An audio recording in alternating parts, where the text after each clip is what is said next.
One of the neighbors literally ripped him out of the car because he was hitting me and trying to unlock the door. He finally unlocks the door and he hops in and starts punching me. James going to back real quick. Mom! Hey.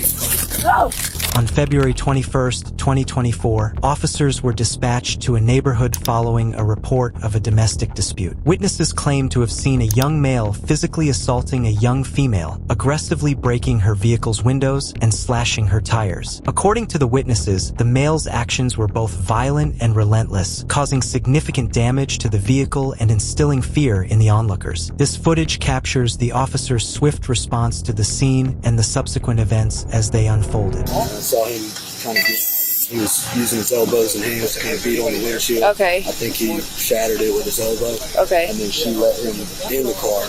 And then at that point, I was already kind of getting out, and I saw him hit her, and her head kind of went into the driver's side window. The witness tells officers about the horrifying scene he saw with his own eyes. Witnessing a violent act can evoke a strong fight or flight response, causing individuals to either intervene directly or seek help to ensure their own safety and that of others. Calling the police is often the safest and most effective course of action, allowing trained professionals to address the situation. By contacting law enforcement, the witness acted responsibly, ensuring that the victim received timely assistance while avoiding unnecessary personal risk. Now, let's see how the officers assisted the victim upon their arrival.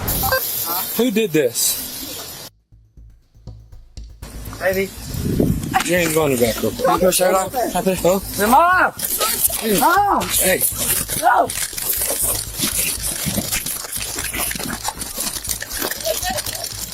The boy panicked when the officers arrived and questioned him about the violence. Instead of cooperating, he ran away, screaming for his mom. His decision to flee likely stemmed from a mix of fear and guilt. Calling for his mother indicates a need for safety and comfort, common among young individuals who feel vulnerable. Running from law enforcement can be considered obstruction of justice. In many jurisdictions, fleeing during an investigation can lead to additional charges, compounding his legal troubles. Unfortunately, the boy's escape attempt was short-lived, as the officers quickly caught him. Stand up.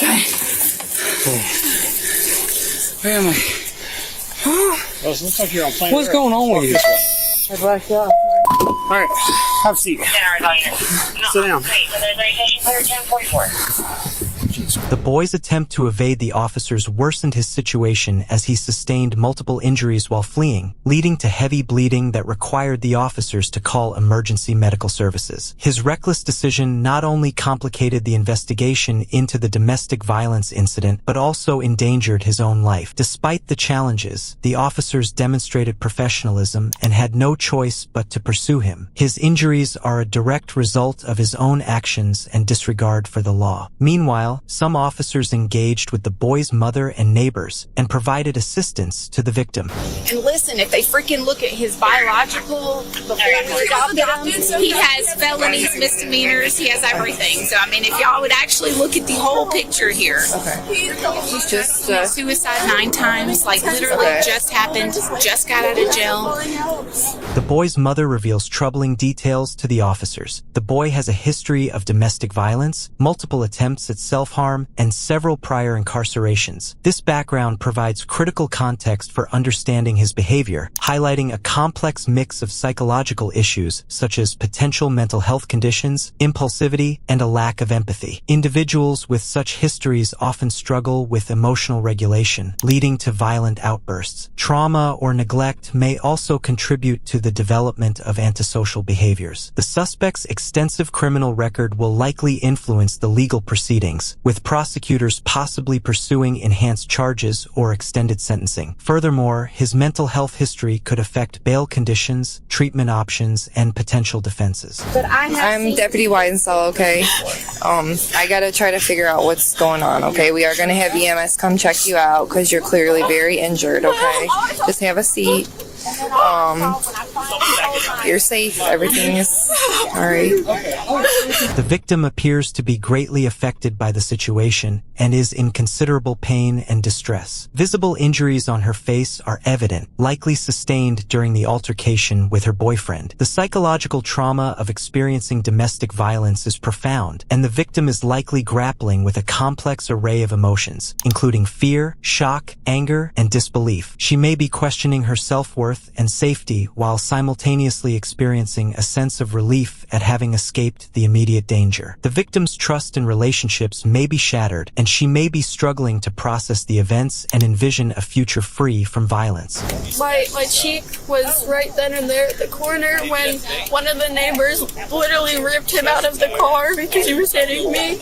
Inside the vehicle? I locked myself in the car, he got out, and he started stabbing my tires and he started destroying my windshield. The girl then told the officers about the harrowing situation she endured. The victim's recounting of the assault paints a disturbing picture of the violence she faced. Being physically assaulted, particularly in a confined space like a car, is a terrifying experience that can have lasting psychological and emotional consequences. The victim's bravery in disclosing the abuse is crucial in bringing the perpetrator to justice and seeking support for her healing process. Her ability to articulate the ordeal demonstrates remarkable strength and resilience in the face of trauma. He's extremely suicidal. He kept telling me over and over. We've been on and off for almost 3 years. Okay.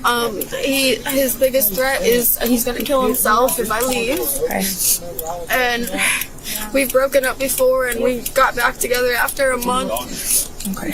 The girl shared with the officers many concerning details about her boyfriend, including his violent tendencies. She mentioned that he always had a kitchen knife on him, which he intended to use to puncture the car tires. This revelation underscores the escalating nature of the abuser's behavior and the imminent danger posed to the victim. The presence of a weapon, coupled with the threats of property damage, indicates a calculated and controlled escalation of violence, highlighting the perpetrator's capacity for cruelty and control. Such actions demonstrate a pattern of coercive control, where the abuser systematically isolates and intimidates the victim, creating a climate of fear and dependency. Officers then took the girl to EMS to provide necessary medical assistance. Okay, so you said she stopped the vehicle, you got out of the vehicle, and you remember piercing the tire with a knife. She started threatening she was going to leave me, and I said, no, you can't leave me. And she said, I can't remember exactly what she said.